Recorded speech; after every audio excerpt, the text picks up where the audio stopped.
125 to 124 loss to the Hawks. When talking about breaking Oscar Robertson's mark after the game, Westbrook said this: "You put so much into the game, so much time, you sacrifice so much. To be able to just be mentioned with guys like Oscar, Magic Johnson, Jason Kidd, those guys is something I never dreamed about as a young kid growing up in LA. Normally, I don't like to pat myself on the back, but tonight I will, just because I am so grateful for the ones before me and so blessed." What a quote. Shannon, what was your biggest takeaway from last night? Skip, I thought it was a classic Westbrook game. He played extremely hard. He wasn't efficient. He was obviously efficiency is not his strong suit. They fell down by a great number, and then Russ, being in Russ fashion, he brings them back. Skip, he almost has a triple-double in the fourth quarter alone. He had 11 points, 10 assists, 6 rebounds.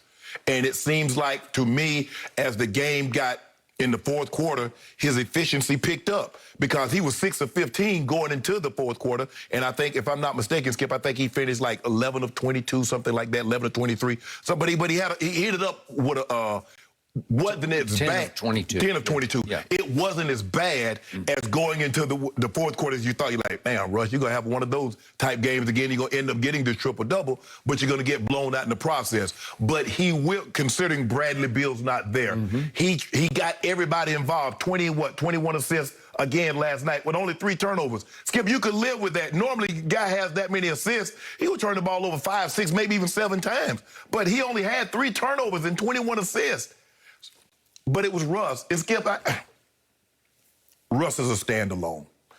I think the thing is, we probably need to stop comparing him to Oscar, to Magic, because he's different than those guys.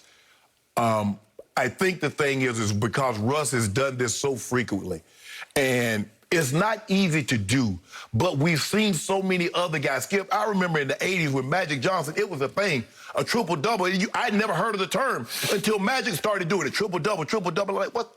You got double-digit in 3 different statistical categories. And I'm like, wow, that's cool. But nobody else was really doing it. No. You get Bird occasionally did it, and you get Magic. But for the most part, Skip, that was it. Nobody else was doing it. And then, more and more. And now, Skip, you got 28 different players have triple-doubles. 3 years ago, it was 37. So it's kind of lost some of its pizzazz because so many people, and it was normally reserved for great players, Skip. Only great players got triple-double. You ain't seen some willy-nilly guy getting a triple-double. Now you look up like, he got a triple-double? What? So it's kind of lost some of its pizzazz because so many random people, not the great, Russell isn't great.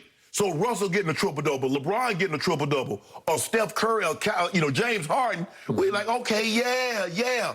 But Skip, when the 11th guy on the bench gets a triple-double, Skip, I just saw Sabonis. Sabonis had like 21, 20, and 9. I'm like, he good, but Skip, he ain't Elijah one. Yeah. He ain't David Robinson. And so I think that's what's caused this, Skip. It's lost some of its luster because so many different guys, and they're not great players, are getting triple-doubles, and people are looking at it with them, how hard is it? But Russ is not getting a 10, 11, and 12 triple-double. Dude getting 18, 25, 22 triple-doubles. He's getting 20, 20, 20 triple-doubles. Not 30, 20, 20 triple-doubles. That's different. But I think it's lost some of its luster for the simple fact so many different guys are getting it, and they're not considered great players. And so that takes some shine off of what Russ is doing, but it should not, because what he's doing is exceptional. Doesn't always equate to wins, but you know what? I'll take Russell Westbrook on my team, Skip, because he won't cheat me on effort. And that's all I can ask. I was with you until your takeaway. I don't know that I want Russ to be my point guard in my first playoff game. I'm not sure about that. Just not sure about that. But I do want him on my team. Yes. I get that. Yes. Nobody's ever played harder. Every single dribble possession, every single step of the night, playing. Every night. As hard as you can conceivably, physically play. And to your point, to amplify, they're down 17 after 3 quarters. Yes. They're down 96 to 79 on the road. Right. And I'm thinking, oh, well. I said the same thing. Oh, well. You know what I did, Skip? I said the same thing. I thought the same thing you thought. I go in, I said, I'm going to shave. This game is over. Skip, I come back. You shave at night? I shave at night. Oh. I shave today. Skip. So I Shave today. Skip. No. Skip, I shave today. So I was like, oh, this game is over. I can shave now. I can just Skip. I come back and they're down 4. I'm like, what the hell? It didn't take me that long to shave. So, to your point about his stats, almost having a triple-double in the fourth quarter. Fourth quarter. He had 10 assists in the fourth quarter. That is his career high in the fourth quarter. Because he said, this is my night. Yep. I'm going to do this, Yes. and I'm going to run through that figurative brick wall to victory. Yep. I am going to will my team to victory. I don't care what it takes. He led all players on both teams in rebounds with 6 in the quarter, which is extraordinary Right. in and of itself. Right. That would be 24 rebounds for the game. So I'm saying I lost track of just how great he was in and of himself. Right. My man Bertans from the Spur, the ex-Spur, he starts making threes, and finally he banks one in from straight on. And I said, this is their night. Yep. They got this. Yep. Okay, so now it's a microcosm of Russ's career, because it's going to come down to, can you make a free throw or a three-point shot to win the game? Right. You got to the precipice. Yes. Can you look over down into the canyon? Can you leap over into victory? And what happens if with 30 seconds left, he's got Herter on him, and he can take Herter, and he knows that if we could see this, and so he drives on him.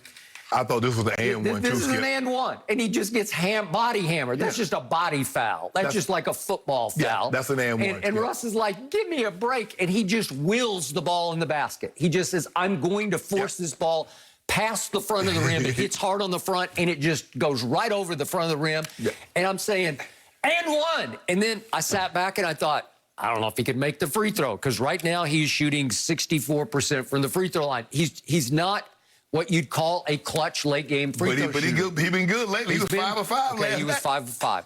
It was his night. This was his history in the making, and he knew it. So then they go down and they get a call on the other end where there wasn't a foul called, and they get the ball back. Right. And Scotty Brooks doesn't call timeout because Russ has got the ball, Yeah. and he can just see that look in Russ's eye. Right. And Russ goes to link the court and pulls up, and he gets what I thought was a pretty open look from 3. I thought this was pretty good. And what does he do?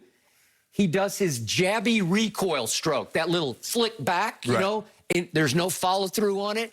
And it's like wishing and hoping this is going to go in, because you got to follow through on the shot. You know what I mean? Yeah. The great shooters follow through. You know, that jabby recoil Right. that he's got from deep 3, and it doesn't even have a chance. It just nicks the front of the rim, and it was just sort of I thought vintage Westbrook. I thought for a second he was going to attack Trey and Yeah. then pull up, because he didn't need the 3, Skip. You only need a 2 and you win. You don't need a 3. He was going for, he's just going for the gusto. Okay. And Skip, that's it. That's Russell Westbrook. It is. Plays hard, not efficient. Shot to win the game.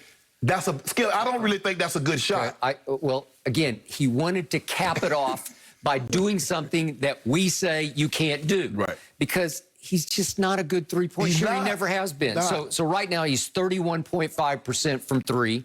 That ranks 155th of 159 qualified. Now, not raining on his parade. I'm actually fueling his parade, because he does what he does and he can't shoot. Right. And from the free throw line, he ranks 102nd of 109 qualified free throw shooters. And the people below him are named Rudy Gobert, your man, Big Penguin, Andre Drummond, Ben Simmons, Dwight Howard, Clint Capella, who played last night for the Hawks. Okay, so he's All down there. bigs. He's down there with the bigs and shooting free throws. He's a point guard, and he's an extraordinary. He is a first ballot Hall of Fame point guard, and he can't shoot threes and he can't shoot free throws. Well, I applaud that, because it's just not. He wasn't blessed with that stroke. Right. He doesn't have that. Right. But boy, he's got everything else. Yeah. And as Scott Brooks keeps saying, nobody can impact